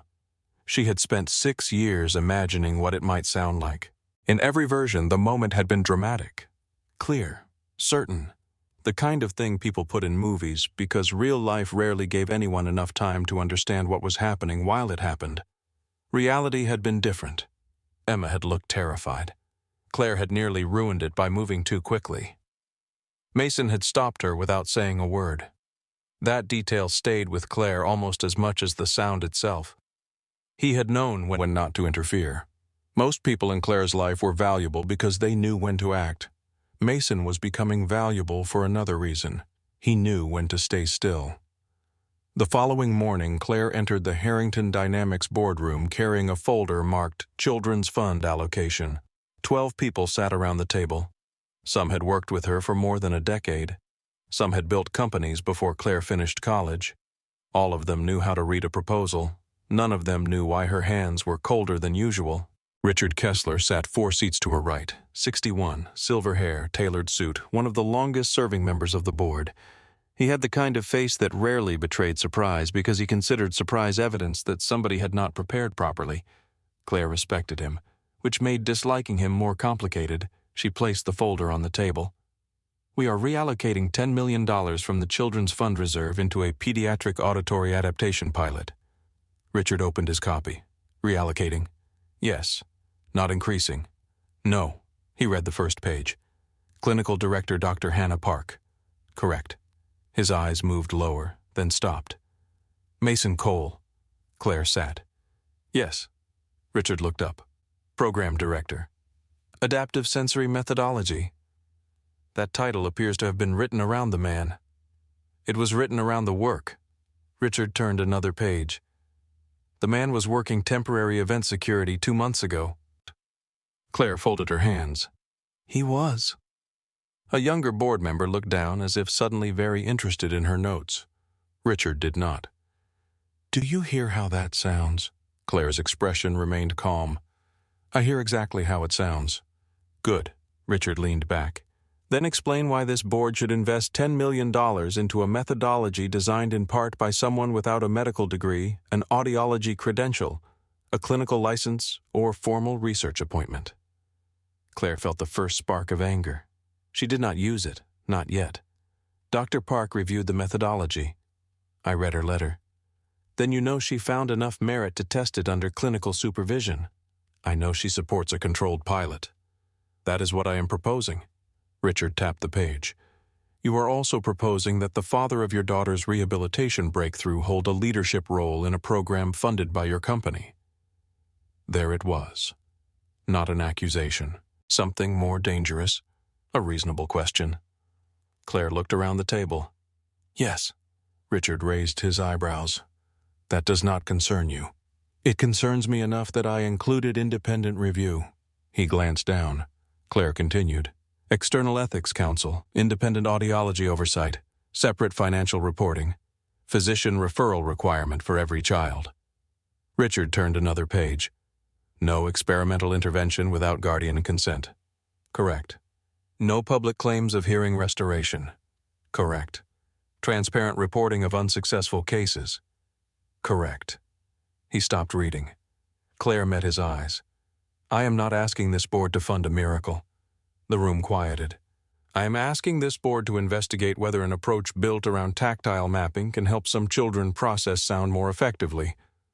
Richard looked back at the document, then at Claire. "And Mr. Cole?" Claire answered without hesitation. "He is part of the reason the approach exists."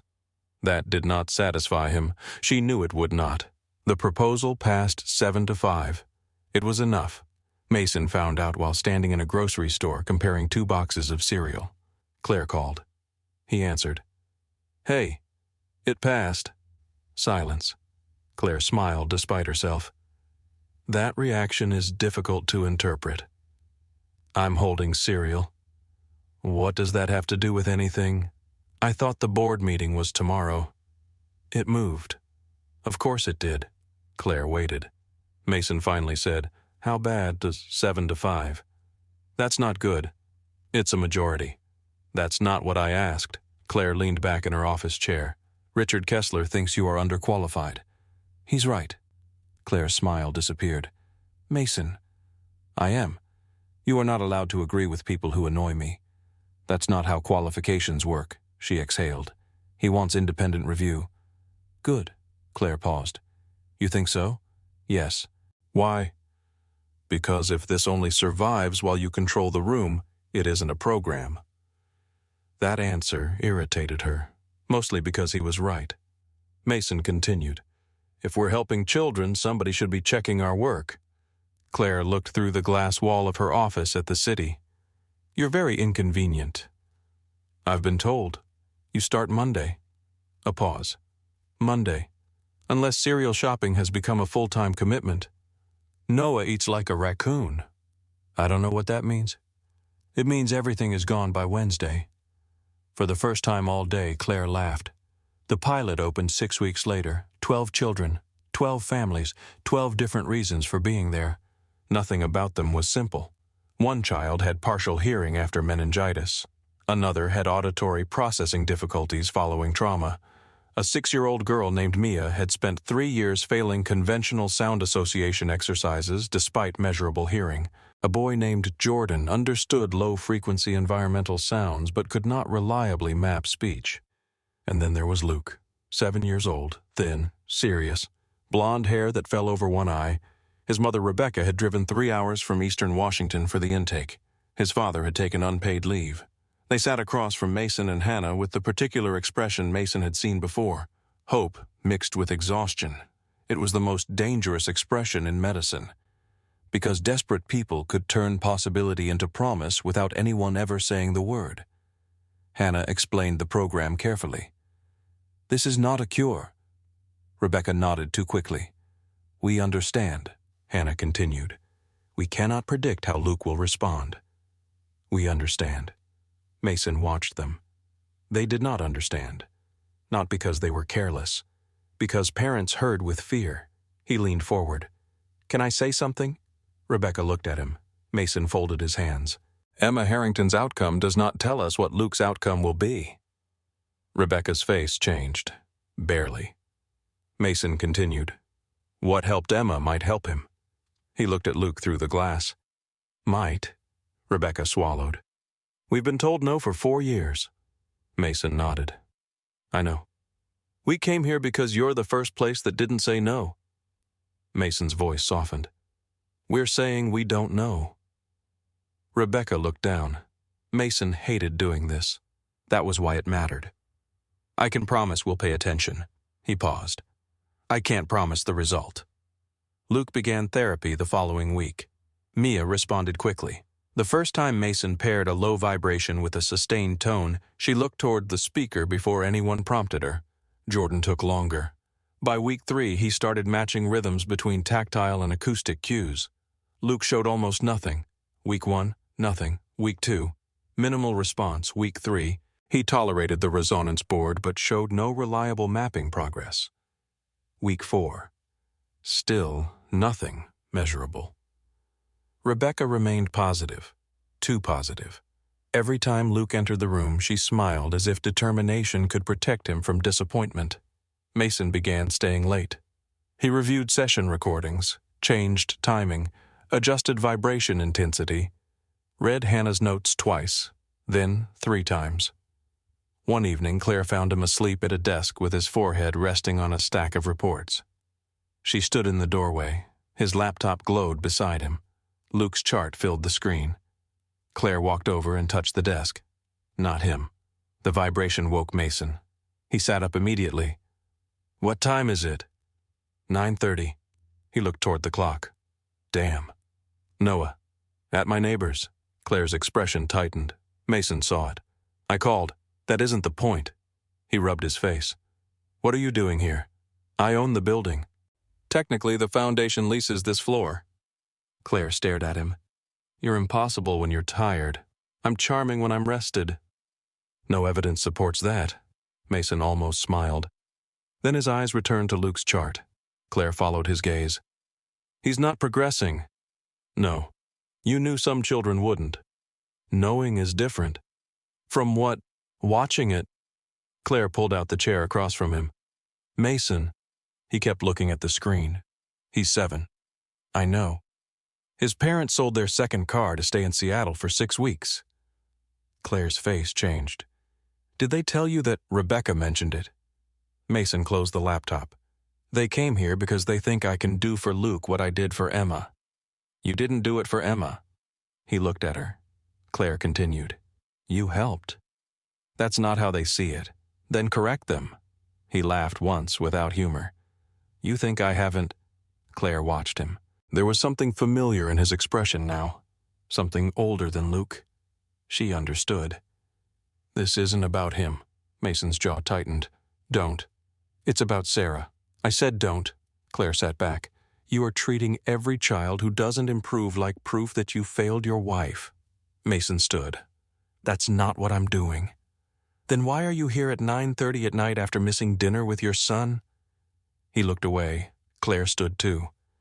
You told me Noah should never compete with somebody else's emergency. This is work. No, Claire's voice sharpened. This is penance. Mason stared at her. For several seconds, neither spoke. Finally, he said, You don't know what failure looks like from my side of the room. Claire's anger softened. No, she nodded. I don't. Mason looked toward the dark therapy room. Sarah trusted me. Claire waited. I kept telling her we'd find another way. His voice lowered.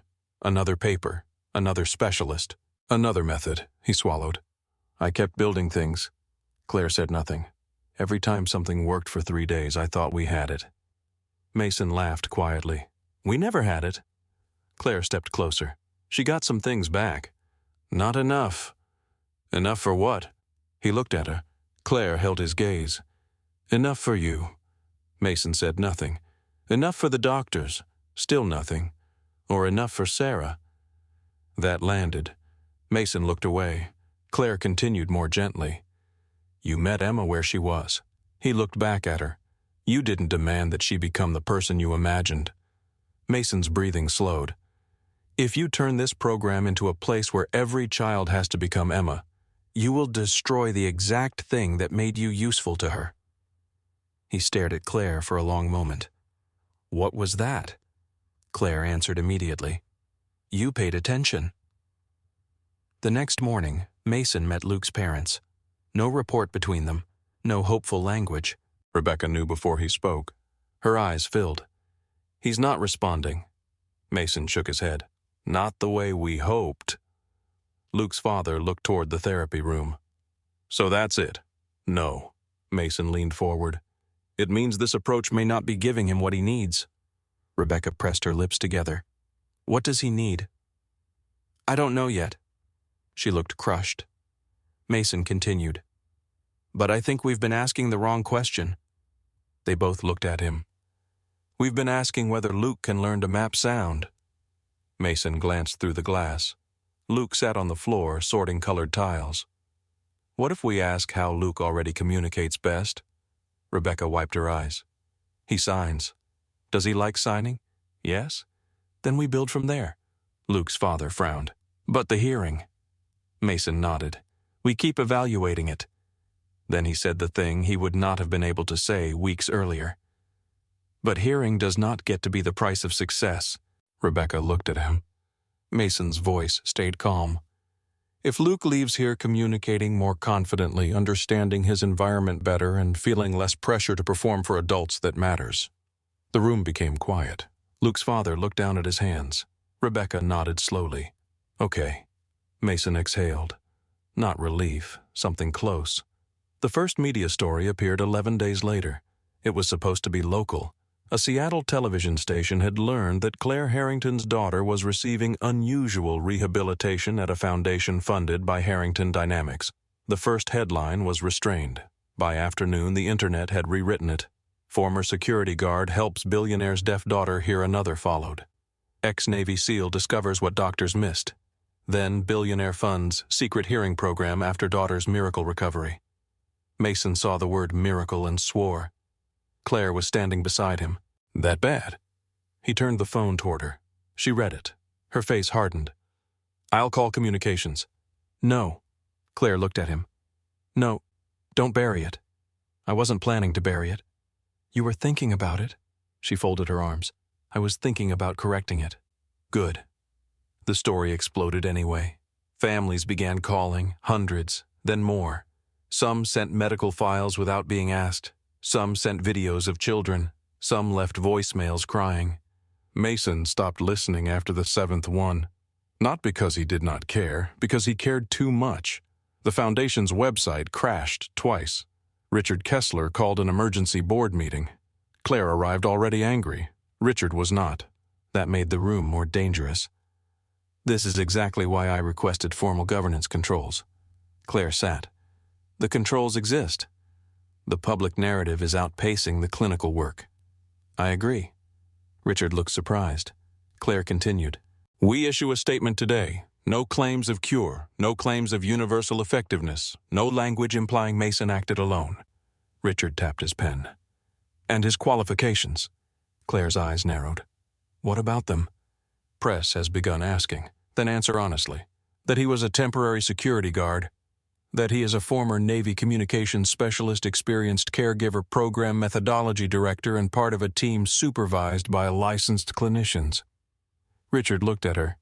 You continue to defend him emotionally. Claire leaned forward. No. Her voice was quiet. I defend him accurately. The room went still. 3 days later, Mason agreed to speak at a press briefing.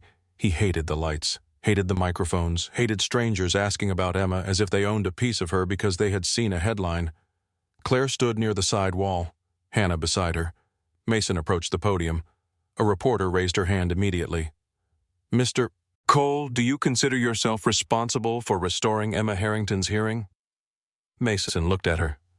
No. That was not the answer the room expected. He continued. I noticed something in her ear. Cameras clicked. A surgeon removed it. Audiologists assessed her. Therapists worked with her. Her mother fought for her for 6 years. He glanced toward Claire, then back at the room. And Emma did the hardest part. Another reporter spoke. What was that? Mason answered. She kept showing up. Silence. He continued. I did not cure Emma Harrington. His voice stayed steady. Nobody in this program should promise to cure anybody. A reporter near the back asked, Then why should families trust what you're doing? Mason considered the question. They shouldn't trust a headline. He nodded toward Hannah. They should ask for data. Toward the foundation. They should ask, who supervises treatment? Then back toward the cameras. They should ask what happens when it doesn't work. Claire watched him. No performance, no attempt to become impressive, just precision. That evening, Dana Reeves called. Claire took the call in her office. We have agreements from counsel representing both Rachel Keene and Julian Voss. Claire's face went cold. Settlement. Possible. I want trial. Dana paused. I know. Then why are we discussing settlement? Because Voss's attorneys will seek Emma's full medical record. Claire said nothing. Dana continued. Every evaluation, every therapy note, every developmental assessment, they can argue relevance. Claire looked through the window at the foundation floor below. Emma sat with Noah at a table. Noah was reading aloud, too fast. Emma signed at him. Slow down. Noah laughed and tried again. Dana's voice softened. If this goes to trial, you may lose control over how much of Emma's history becomes public. Claire stared at her daughter. I want him destroyed. I know. Rachel, too. I know. Claire closed her eyes. Dana waited. Finally, Claire said, What protects Emma? The settlement. Claire hated the answer immediately, which was how she knew it was probably right. That night, she told Mason while they sat outside on the dock behind her Mercer Island home. The lake was dark. Seattle glowed on the other side. They're going to settle. Mason looked at the water. How do you feel about that? Claire laughed without humor. I want a different answer. That's not what I asked. She turned toward him. Most people asked what she planned to do. Mason kept asking how she was. It was becoming impossible to hide from him. I feel cheated. He nodded. I want them in a courtroom. Yeah. I want someone to make them explain what they did. Mason stayed quiet. Claire looked toward the house. But I don't want Emma's life turned into evidence for strangers. The words hurt. Mason said, Then you already know. Claire nodded. They sat there for a while. No legal strategy, no clinical notes, no children asking questions, just water moving quietly against wood. Claire looked at him. I don't know what you are to us anymore. Mason's mouth moved slightly. That sounds encouraging. It isn't. No, it terrifies me. The humor disappeared from his face. Me too. Claire studied him. Because I sign your paycheck. No. Because my life is complicated. No. Then why? Mason looked across the water. When he answered, his voice was quieter. Because I know what it costs to build a life around someone. Claire did not move. And lose them. There it was. Sarah. not as a ghost standing between them, as part of the man sitting beside her. Claire looked down at her hands. I spent 6 years expecting loss before it happened. Mason turned toward her. Claire continued. Every appointment taught me not to hope. She looked at him. I got good at it. Mason's voice softened. You're not good at it anymore. Claire almost smiled. No. Their shoulders were inches apart. Neither moved first. Then Claire did, not dramatically. She leaned toward him. Mason met her halfway. The kiss was quiet, careful, the kind shared by two people who understood that wanting something did not make it safe. Claire touched his face. Mason's hand rested at her waist. For a few seconds, the rest of their lives stopped asking things from them. Then a light came on inside the house. They separated slightly. Noah stood behind the window, Emma beside him. Noah's face contained no shame whatsoever. Mason closed his eyes. Claire whispered, How long have they been there? I don't want to know. Noah grinned. Emma looked between the adults, confused. Noah raised his hands and attempted a sign Emma had not learned yet. She frowned. He whispered something to her. Emma elbowed him. Claire laughed. Mason shook his head. He's never recovering from this. Claire looked at him. From seeing us kiss? From thinking he's funny. Inside, Noah pointed toward them again. Emma finally understood enough to smile. Mason stood. Claire caught his hand. He looked back. For a moment she said nothing. Then, Don't leave yet. Mason looked at the house. At Noah. At Emma. Then at Claire. I'm not. And for once he did not mean only tonight. Mason stayed. At first only until Noah finished his homework. Then until Emma fell asleep on the couch with Captain tucked beneath her chin. Then until Claire stopped asking whether he wanted coffee because she already knew the answer. Black. Too hot. No sugar. By winter there were 2 toothbrushes in the upstairs guest bathroom. One belonged to Noah. The other belonged to Mason. Nobody announced when that happened. Claire noticed them one morning while reaching for a towel. She stood there for a few seconds looking at the 2 blue handles beside Emma's purple one. Then she smiled to herself and went downstairs. The first year after Emma's surgery did not become easier all at once. It became fuller. There were good mornings, bad afternoons. Weeks when Emma seemed to gain 3 new sounds and then refused every exercise for days. There were nights when rain against the windows still became too much. There were school assemblies she could not tolerate, restaurants where she wore ear protection before the appetizers arrived. There were words she could say clearly, words she could almost say, words she preferred to sign. Nobody pushed her to choose only one way anymore. That mattered. Claire had spent 6 years fearing everything Emma might never do. Now she learned something stranger. Her daughter did not need to become a different child in order to move forward. She needed more ways to be herself. Emma turned 9 on a cold Saturday in February. Claire had suggested a small party at home. Emma rejected the idea immediately. She drew a whale, then a large window, then several fish. Claire looked at the picture. The aquarium. Emma nodded. Noah leaned over the kitchen island. That is objectively better than a house party. Mason looked at him. Objectively? It means I am right. It means you learned one word and got dangerous. Claire picked up her phone. Mason pointed at it. No. She looked at him. What? You are not buying the aquarium. Claire stared. I was going to call them. That is how it starts.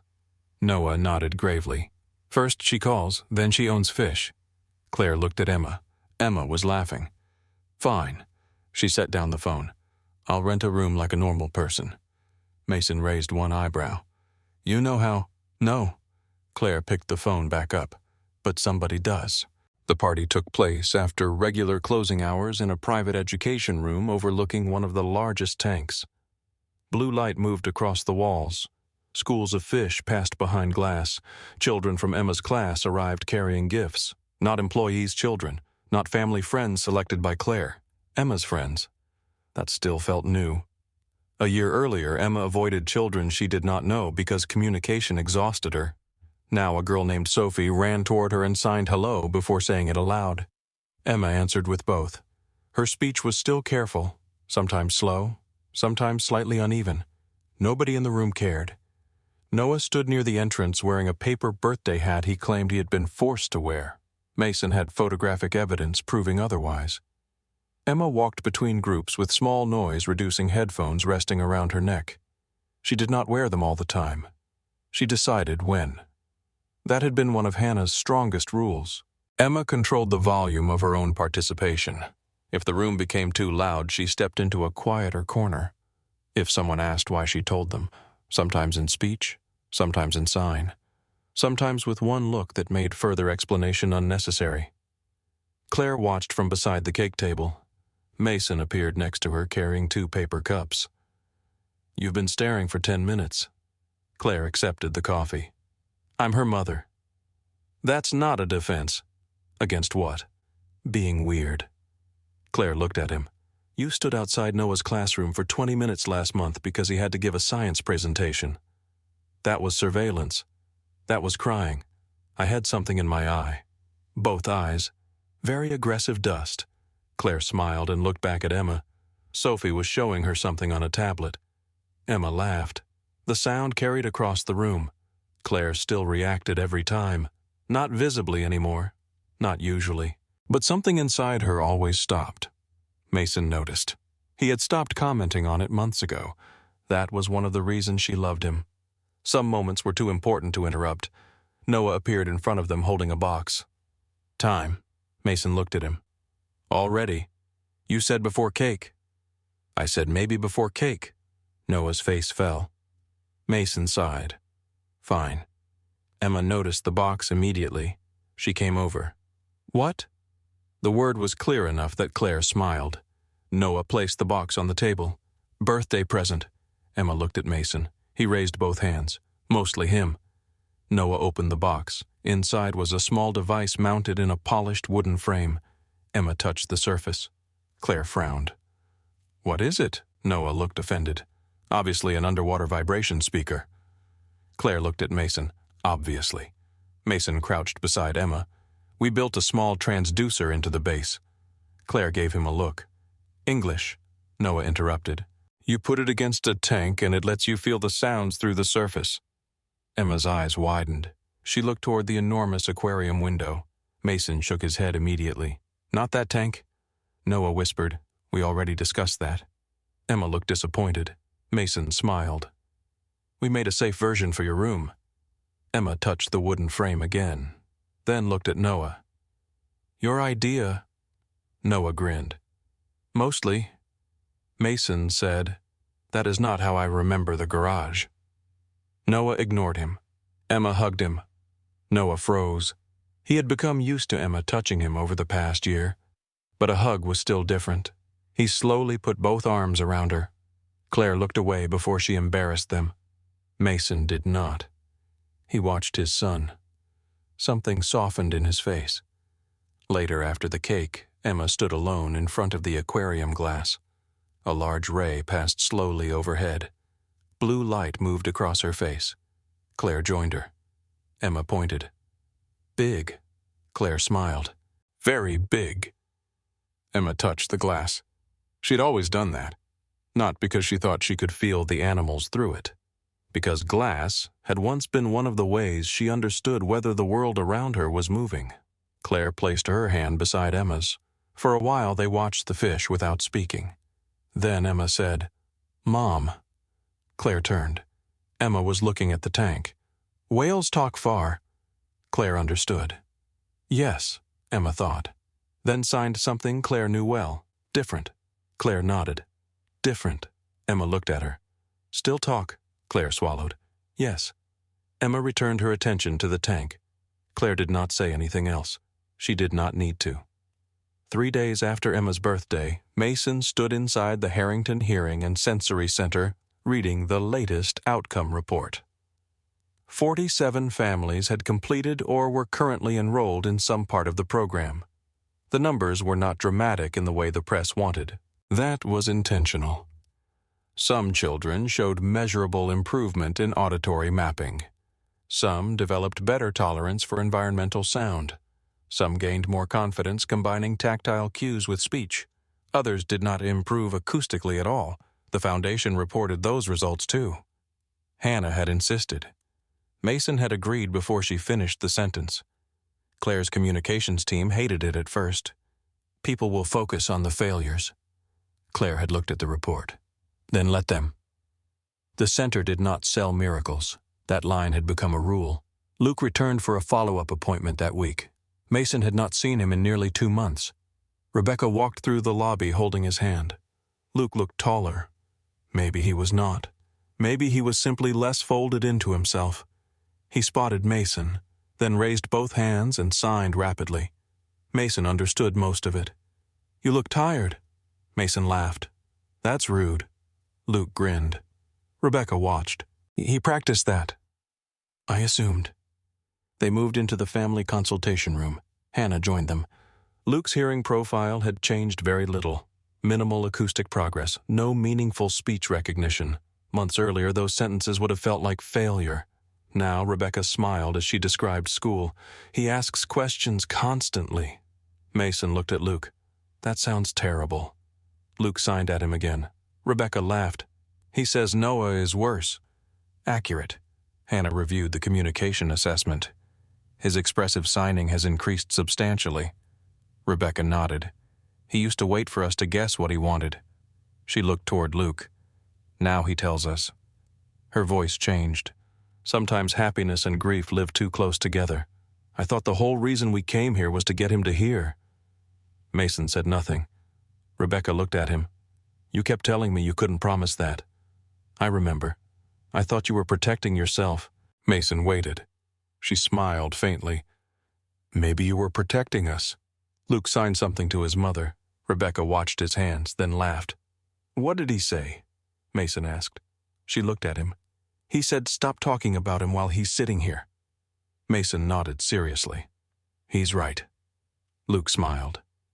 After the appointment, Mason walked with them to the elevator. Rebecca turned before stepping inside. "He didn't get what we came for." Mason's expression tightened. She continued. "He got something better." Mason started to object. Rebecca shook her head. "Not better than hearing." She glanced at Luke. "Better than us treating hearing like the only thing that mattered." The elevator opened. Luke stepped inside, then turned and signed one last thing. "See you." Mason signed it back. The doors closed. He stood there alone for a moment. Then Hannah approached from behind. "You okay?" "Yeah." She looked at him. "You actually mean it?" Mason considered. "Yeah." Hannah nodded. "Growth. Don't ruin it." She smiled and walked away. Richard Kessler arrived at the center 2 weeks later. No press, no board announcement, no assistant. Claire saw him through the glass wall of her office and nearly called security out of reflex. Then she noticed he was standing beside a therapy room, watching. Mason was inside with a child named Ava. Ava did not tolerate sustained tones, so Mason had stopped using them. Instead, he and Hannah were working with patterned tactile cues paired with brief environmental sounds: door, water, footstep. Ava touched the resonant surface, then looked toward the speaker. Richard watched for nearly 15 minutes. Claire joined him. "You know you can enter rooms without pretending you're conducting an audit." Richard did not look at her. "I wasn't pretending." "Of course." They watched Ava repeat a pattern. Richard finally said, "I was right about the oversight." Claire crossed her arms. "Yes." That made him turn.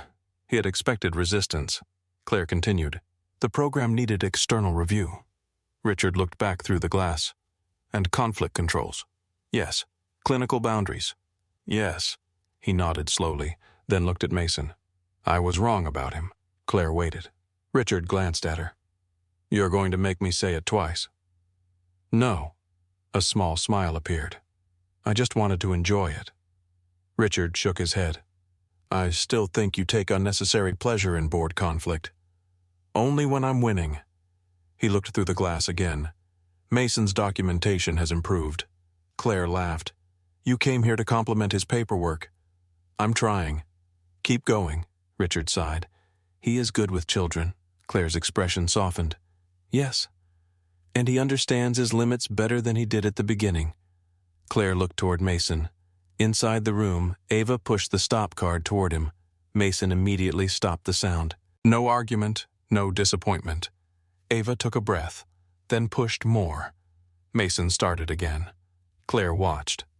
So do I. On a gray Sunday morning in March, Mason drove alone south of Seattle. Noah had asked where he was going. Mason told him. The answer had been easier than he expected.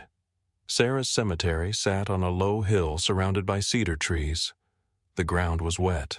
Mason carried no flowers. Sarah had never liked flowers after they were cut. She said they looked like expensive evidence of poor planning. He brought one of his old notebooks instead.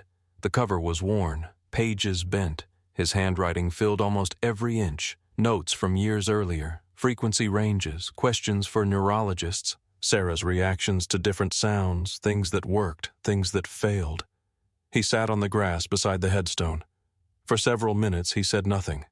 Then, Noah's taller. The wind moved through the trees. He still thinks ketchup belongs on eggs. Mason looked down at the notebook. You'd blame me. A faint smile. He remembers you. Mason swallowed. Different things now. He traced one thumb along the notebook's edge. He remembers your green sweater. Pause. The stupid song you used to sing when you burned dinner. His smile faded. He doesn't remember the hospital much. Mason looked at Sarah's name carved into stone. I'm glad. Silence.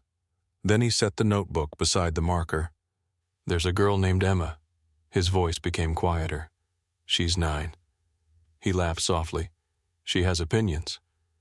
Mason looked toward the trees. Her mom has more opinions. Another pause. Claire. Saying the name here felt strange, not wrong, just significant. I love her. The sentence surprised him even though he already knew it. He stared at the ground. I kept thinking that meant I was leaving something behind. His fingers touched the wet grass. But I think I've been standing still for too long and calling it loyalty. Wind moved across the hill. Mason picked up the notebook again. He held it against his knee. I thought everything in here was what I learned too late. He looked at Sarah's name. Maybe I just wasn't done using it. Mason stood. He did not leave the notebook behind. That mattered. Sarah was not something he needed to abandon in order to keep living. He tucked it beneath his arm, then walked back toward the truck. At the center's one-year gathering, Claire refused the speech her communications team wrote. The first draft used phrases like transformative impact. The second included measurable outcomes. The third described the center as a national model. Claire deleted all 3. She stood behind the podium in a simple dark suit. Emma sat in the front row between Noah and Mason. Hannah sat beside them. Luke's family was there, Mia's family, Jordan's, doctors, therapists, donors, parents still waiting for answers. Claire looked at the room. For 6 years, I believed the worst thing that could happen to my daughter was that she would never hear my voice. The room became quiet. Emma watched her closely. Claire continued. I spent years chasing the version of her future that I had imagined before she was old enough to imagine one for herself. She looked at Emma. I thought love meant refusing to accept limits. Claire paused. Sometimes it did. Her hands rested against the podium. Sometimes love meant learning that the limit I was fighting was mine. Mason watched her. Claire looked toward Luke, then toward the other children. This center was not built to make every child hear. Silence. It was built to pay attention long enough to understand what each child needs to communicate, participate, and feel safe in their own world. Emma signed something to Noah. Noah smiled. Claire saw it. Her voice softened. My daughter did not need us to turn her into someone else. She looked directly at Emma. She needed us to notice who she already was. Emma's eyes filled. Claire's did too.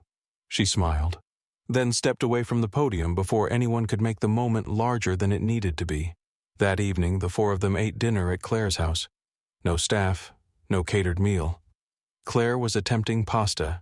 Mason stood in the doorway of the kitchen looking increasingly alarmed. What are you doing? Claire stirred the sauce. Cooking. That's not what I asked. Noah appeared beside Mason. Should we call someone? Claire pointed the wooden spoon at both of them. You are incredibly brave for people who require dinner.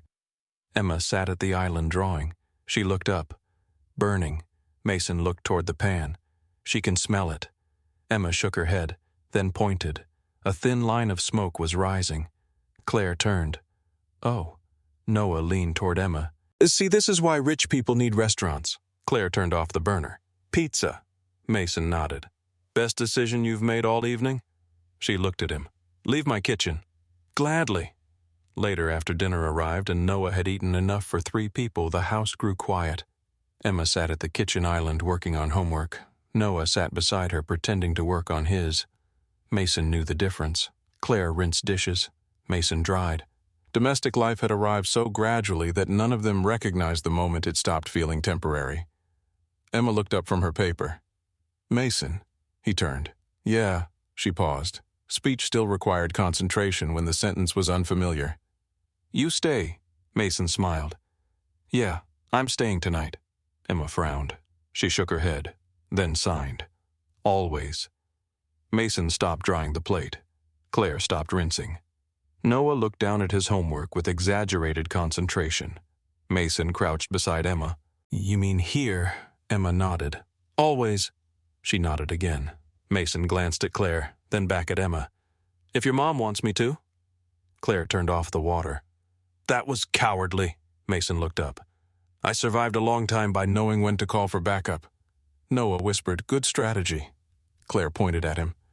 No support from the gallery. Noah immediately returned to his homework. Claire walked around the island. Emma watched her. Mason stood. For a moment, Claire looked at him without speaking. He knew that look now. It meant the words mattered enough that she wanted to get them right. You already know my answer. Mason's expression softened. I'd still like to hear you say it. Claire looked at him. The sentence carried more than one meaning. They both knew it. She stepped closer. Stay. Mason held her gaze. Claire continued. Not because Emma needs you. She glanced toward Noah. Not because Noah likes my cereal. Noah looked up. I do. Claire ignored him. Not because the center needs you. She reached for Mason's hand. Because I do. Mason's fingers closed around hers. No dramatic speech followed. He leaned in and kissed her. Noah made a sound of deep disgust. Emma laughed. Mason looked at Noah. You have survived worse? No. Noah shook his head. I haven't. Claire smiled against Mason's shoulder. Emma signed something to Noah. He stared at her. Whose side are you on? Emma pointed to Claire. Noah looked betrayed. Unbelievable. Later that night, Claire sat beside Emma's bed. Rain touched the windows. Softly. A year earlier, the same sound had sent Emma into a closet. Tonight, she listened for a moment, then reached for the small control beside her bed and lowered the room's sound amplification. Choice. Claire brushed Emma's hair away from her left ear. For a second, she saw the little girl from the gala. Blue dress, fear in her eyes. A metallic flash hidden where nobody had thought to look. Claire leaned closer. I love you. Emma's eyes were closed. Claire assumed she was already asleep. Then Emma smiled. I know. Claire froze. Emma opened one eye. You say it a lot. Claire laughed. Emma smiled wider. She had heard that too. Claire kissed her forehead. Good night? Night. Claire stood. At the doorway, Emma spoke again. Mom. Claire turned. Emma looked toward Captain beside her pillow, then back at Claire. Happy. Claire's throat tightened. Me too. She switched off the light. Downstairs, Noah had fallen asleep on the couch with a book open across his chest. Mason stood by the windows overlooking Lake Washington. Claire joined him. For a while, neither spoke. She slipped her hand into his. Mason looked toward the stairs. So, Claire waited. Always, she smiled. Getting nervous. Just clarifying contract terms. You haven't seen the contract. That's what worries me. Claire rested her head against his shoulder. Outside, Seattle glowed through the rain. Inside, Noah shifted in his sleep. The refrigerator hummed.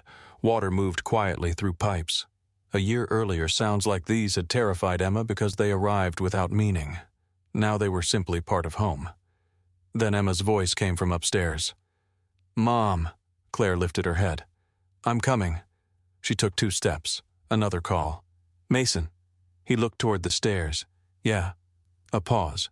Then, good night. Mason's face changed, barely, but Claire saw it. "Good night, kiddo." Silence returned. Not the silence Claire had feared for 6 years, not absence, not loss, just a quiet house at the end of a long day. Claire looked at Mason. He looked back. Neither needed to say anything. A year earlier, Mason Cole had been a temporary security guard standing beside a hallway nobody important noticed. Claire Harrington had been a woman powerful enough to move millions of dollars with one signature and helpless in the one place that mattered most. Noah had been a boy learning how to share his father without losing him. Emma had been a child living inside a world adults kept defining by what she lacked. Now there were 4 toothbrushes upstairs, a resonance board in the therapy center, a ridiculous amount of cereal in the pantry, a stuffed rabbit on Emma's bed, Sarah's notebook in Mason's desk, 47 families in the center's records, and one word Claire still carried as if she had heard it for the first time: Mom. She squeezed Mason's hand. He squeezed back. Upstairs, the floor creaked. Mason looked toward the sound. Claire smiled. "Still noticing everything?" He looked at her. "Trying to." She leaned against him again. Outside rain moved across the lake. Inside the house settled around them. Not perfect, not quiet, not finished. Home.